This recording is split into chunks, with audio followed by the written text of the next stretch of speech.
ಕನ್ನಡ ಶೀಘ್ರಲಿಪಿ ಪ್ರಥಮ ದರ್ಜೆ ವೇಗಪತ್ರಿಕೆ July 2025 start. ಮಾನ್ಯ ಸಭಾಪತಿಯವರೇ, ಮಾನ್ಯ ಸಭಾಧ್ಯಕ್ಷರೇ ಮತ್ತು ವಿಧಾನಮಂಡಲದ ಮಾನ್ಯ ಸದಸ್ಯರುಗಳೇ, ವಿಧಾನಮಂಡಲದ ಈ ಜಂಟಿ ಅಧಿವೇಶನಕ್ಕೆ ತಮ್ಮೆಲ್ಲರಿಗೂ ಹೃತ್ಪೂರ್ವಕ ಸ್ವಾಗತ ಕೋರುತ್ತೇನೆ. ತಮ್ಮನ್ನು ಉದ್ದೇಶಿಸಿ ಮಾತನಾಡಲು ನನಗೆ ತುಂಬ ಸಂತೋಷವಾಗುತ್ತಿದೆ. ಕಳೆದ 2 ವರ್ಷಗಳಿಂದ ನಾನು ಕರ್ನಾಟಕ ರಾಜ್ಯದ ರಾಜ್ಯಪಾಲನಾಗಿ ಈ ರಾಜ್ಯದ ಬಗ್ಗೆ ಹಲವಾರು ವಿಷಯಗಳನ್ನು ಅರಿತಿದ್ದೇನೆ. ಪ್ರಪ್ರಥಮವಾಗಿ ನಾನು ಕನ್ನಡ ನಾಡು ನುಡಿಯ ಬಗ್ಗೆ ಮಾತನಾಡುವುದಕ್ಕೆ ಇಷ್ಟಪಡುತ್ತೇನೆ. ಸ್ವಾತಂತ್ರ್ಯ ಪೂರ್ವದಲ್ಲಿ ಮತ್ತು ಸ್ವಾತಂತ್ರ್ಯ ನಂತರ ಹರಿದು ಹಂಚಿ ಹೋಗಿದ್ದ ನಮ್ಮ ದೇಶದ ರಾಜ್ಯಗಳ ಏಕೀಕರಣದ ಪರಿಣಾಮವಾಗಿ ಕನ್ನಡ ಭಾಷೆಯನ್ನು ಮಾತನಾಡುವ ಪ್ರದೇಶಗಳನ್ನು ಗುರುತಿಸಿ 1956ರ ನವೆಂಬರ್ 1ರಂದು ಮೈಸೂರು ರಾಜ್ಯವಾಗಿ ಸ್ಥಾಪಿತವಾದ ನಮ್ಮ ರಾಜ್ಯವು ತದನಂತರ ಕರ್ನಾಟಕ ಎಂದು ಪುನರ್ನಾಮಕರಣಗೊಂಡಿತು. ಹಾಗಾಗಿ ಪ್ರತಿ ವರ್ಷ ನವೆಂಬರ್ 1ರಂದು ನಾವು ಕನ್ನಡ ರಾಜ್ಯೋತ್ಸವವನ್ನು ಆಚರಿಸುತ್ತೇವೆ. ಇನ್ನು ಕನ್ನಡ ಭಾಷೆಯ ಬಗ್ಗೆ ಹೇಳುವುದಾದರೆ, ಕನ್ನಡ ಭಾಷೆಯು ಅತಿ ಸುಮಧುರವಾದ ಭಾಷೆ. ಕನ್ನಡ ನಾಡಿನಲ್ಲಿ ಅತ್ಯುತ್ತಮ ಕವಿಗಳು ಬಾಳಿ ಬದುಕಿದ್ದು ಸರಿಯಷ್ಟೇ. ಅವರುಗಳ ಕಾವ್ಯ ಸಾಹಿತ್ಯಗಳಿಗೆ ಹಲವಾರು ಸಾಹಿತ್ಯ ಅಕಾಡೆಮಿ ಪ್ರಶಸ್ತಿ ಮತ್ತು ಜ್ಞಾನಪೀಠ ಪ್ರಶಸ್ತಿಗಳು ಸಂದಿವೆ. ಕನ್ನಡ ಭಾಷಾ ಸ್ವಾರಸ್ಯಕ್ಕೆ ಸಾಕ್ಷಿಯಾಗಿ ಶಾಸ್ತ್ರೀಯ ಸ್ಥಾನಮಾನದ ಗರಿ ಕೂಡ ಸಿಕ್ಕಿರುವುದು ಅತಿ ಸಂತಸದ ವಿಚಾರವಾಗಿದೆ. ಇಂತಹ ಸಮೃದ್ಧ ಕರುನಾಡಿನ ರಾಜ್ಯಪಾಲನಾಗಿ ಸೇವೆ ಸಲ್ಲಿಸುವ ಅವಕಾಶ ಲಭಿಸಿರುವುದು ನನ್ನ ಸೌಭಾಗ್ಯವೆಂದು ನಾನು ಭಾವಿಸುತ್ತೇನೆ. ಇನ್ನು ಸಮಾಜದ ಬಡಜನರಿಗೋಸ್ಕರ ರೂಪಿಸಲಾಗಿರುವ ಕಾರ್ಯಕ್ರಮಗಳು, ರೈತರಿಗೆ ಪ್ರೋತ್ಸಾಹ ಧನ ನೀಡುವ ಕಾರ್ಯಕ್ರಮಗಳು ಮುಂತಾದ ಅಭಿವೃದ್ಧಿ ಕಾರ್ಯಕ್ರಮಗಳನ್ನು ಯಶಸ್ವಿಯಾಗಿ ಜಾರಿಗೆ ತರುವಲ್ಲಿ ಸದನದ ಮಾನ್ಯ ಸದಸ್ಯರುಗಳು ನೀಡುತ್ತಾ ಬಂದಿರುವ ಅಮೂಲ್ಯ ಬೆಂಬಲವನ್ನು ಕುರಿತು ನಾನು ವಿಶೇಷವಾಗಿ ಹೇಳಬಯಸುತ್ತೇನೆ. ರಾಜ್ಯದ ಸಮಗ್ರ ಅಭಿವೃದ್ಧಿಗೋಸ್ಕರ ಮುಂದಿನ ಕಾರ್ಯಕ್ರಮಗಳನ್ನು ರೂಪಿಸುವಲ್ಲಿ ಮತ್ತು ಅವುಗಳನ್ನು ಜಾರಿಗೆ ತರುವುದರಲ್ಲಿ ಮಾನ್ಯ ಸದಸ್ಯರುಗಳು ಸಕ್ರಿಯವಾಗಿ ಭಾಗಿಯಾಗುತ್ತಾರೆ ಎಂಬ ಭರವಸೆ ನನಗೆ ಇದೆ. ಅಭಿವೃದ್ಧಿ ಯೋಜನಾ ಕಾರ್ಯಕ್ರಮಗಳನ್ನು ಜಾರಿಗೆ ತರುವಲ್ಲಿ ರಾಜ್ಯದ ಕಾರ್ಯನಿರ್ವಹಣೆಯನ್ನು ಯೋಜನಾ ಆಯೋಗವು ಪ್ರಶಂಸೆ ಮಾಡಿದೆ.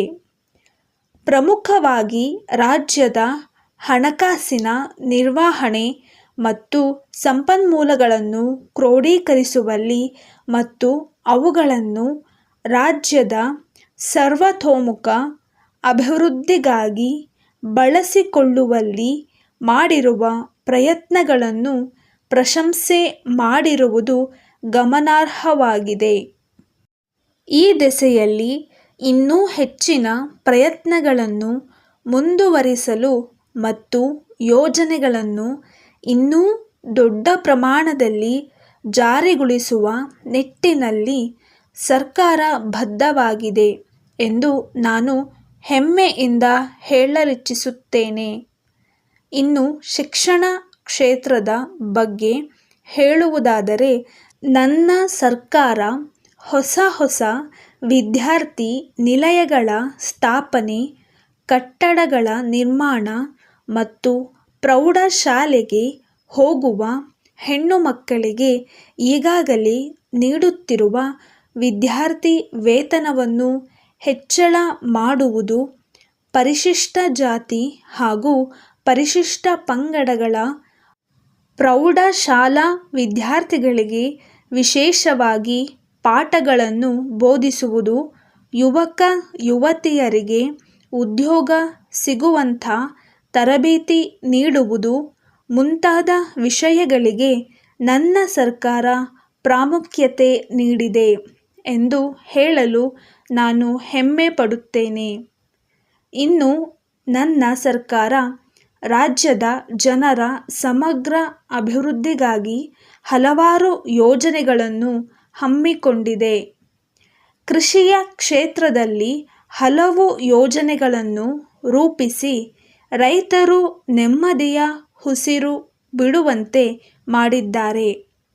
ಬೇಸಾಯಗಾರರ ಸ್ಥಿತಿಯನ್ನು ಸುಧಾರಿಸುವ ಸಲುವಾಗಿ ವ್ಯವಸಾಯ ಯೋಗ್ಯ ಪ್ರದೇಶಗಳನ್ನು ನೀರಾವರಿ ಯೋಜನೆಗಳ ಅಡಿಯಲ್ಲಿ ತರಬೇಕಾದ ಅಗತ್ಯ ಸುಧಾರಣೆಗಳನ್ನು ನನ್ನ ಸರ್ಕಾರವು ಮನಗಂಡಿದೆ.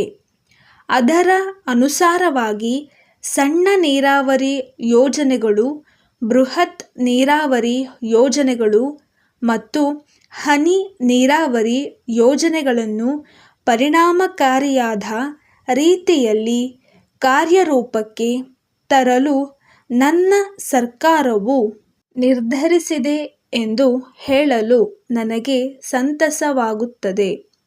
ಅಲ್ಲದೆ ಕ್ರೀಡಾ ಕ್ಷೇತ್ರ, ಕಲಾಕ್ಷೇತ್ರ, ತೋಟಗಾರಿಕೆ, ಲೋಕೋಪಯೋಗಿ, ನಗರ ಅಭಿವೃದ್ಧಿ ಇತ್ಯಾದಿ ಎಲ್ಲ ಕ್ಷೇತ್ರಗಳಲ್ಲೂ ನನ್ನ ಸರ್ಕಾರವು ಯೋಜನೆಗಳನ್ನು ರೂಪಿಸಿದೆ ಎಂದು ಹೇಳುತ್ತಾ ನನ್ನ ಮಾತುಗಳನ್ನು ಮುಗಿಸುತ್ತೇನೆ.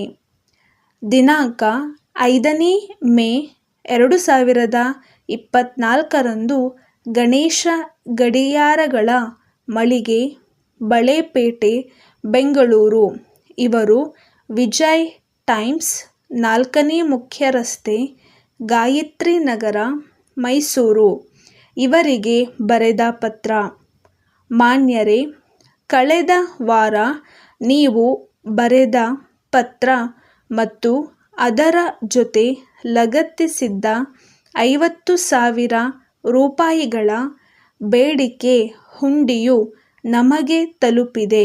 ಅದಕ್ಕಾಗಿ ತಮಗೆ ಹೃತ್ಪೂರ್ವಕ ಧನ್ಯವಾದಗಳು. ತಾವು ಸೂಚಿಸಿದಂತೆ ತಾವು ಕೇಳಿರುವ ವಿವಿಧ ನಮೂನೆಯ ಗಡಿಯಾರಗಳನ್ನು ನಿಮ್ಮ ಪತ್ರದಲ್ಲಿ ತಿಳಿಸಿರುವ ವಿಳಾಸಕ್ಕೆ ನಾವು ಆದಷ್ಟು ಜಾಗ್ರತೆ ಕಳುಹಿಸಿಕೊಡುತ್ತೇವೆ.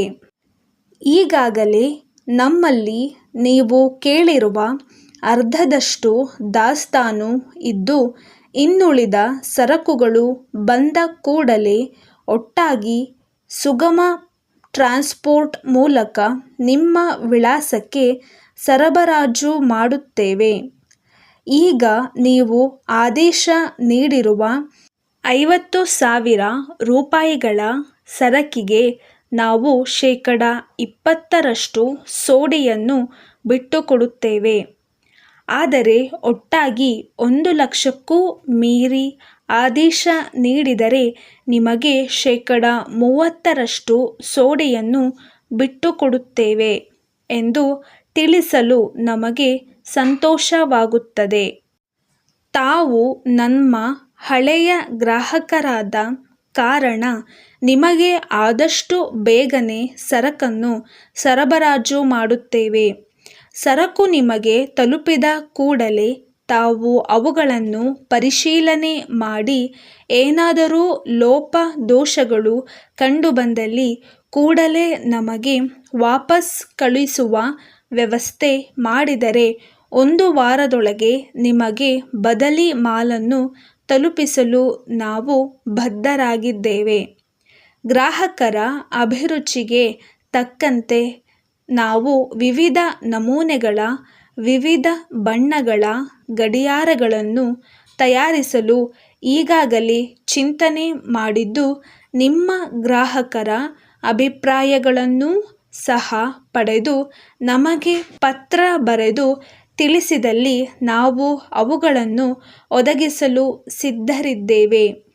ತಮ್ಮ ವಿಶ್ವಾಸಿ ಮಾಲೀಕರು